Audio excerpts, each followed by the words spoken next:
சிவன், விஷ்ணு, பிரம்மா மூவரும் ஒரு சேர மும்மூர்த்திகளாக காட்சியளிக்கும் 2000 வருடம் பழமையான கோயிலை பற்றி தான் பார்க்க போகிறோம். என்ன கோயில் எங்கே இருக்குன்னு சொல்கிறேன். அதுக்கு முன்னாடி என்னோட சேனலை மறக்காமல் ஃபாலோ பண்ணிக்கோங்க. கன்னியாகுமரி மாவட்டம் சுசீந்திரம் என்ற ஊரில் உள்ள தானுமலையான் திருக்கோயிலில் தான் இருக்கும். தானு என்றால் சிவன், மால் என்றால் திருமால், அயன் என்றால் பிரம்மா என்று அர்த்தம். அதனால்தான் இந்த கோவிலை தானுமலையான் கோயில் என்று அழைக்கப்படுகிறது. இந்த கோயிலில் சிவா, பிரம்மா, விஷ்ணு மூவரும் ஒரு சேர மும்மூர்த்தியா காட்சி தராங்க.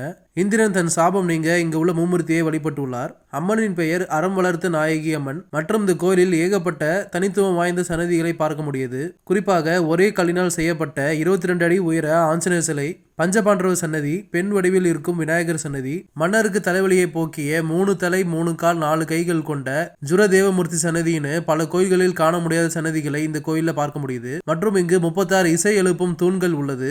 குறிப்பாக ஒரு சிலை காது வழியாக ஒரு கம்பியை விட்டால் அது மறுபுறம் வருவது போல அமைச்சிருக்காங்க. கன்னியாகுமரி போனீங்கன்னா மிஸ் பண்ணாம இந்த கோயிலை பாருங்க.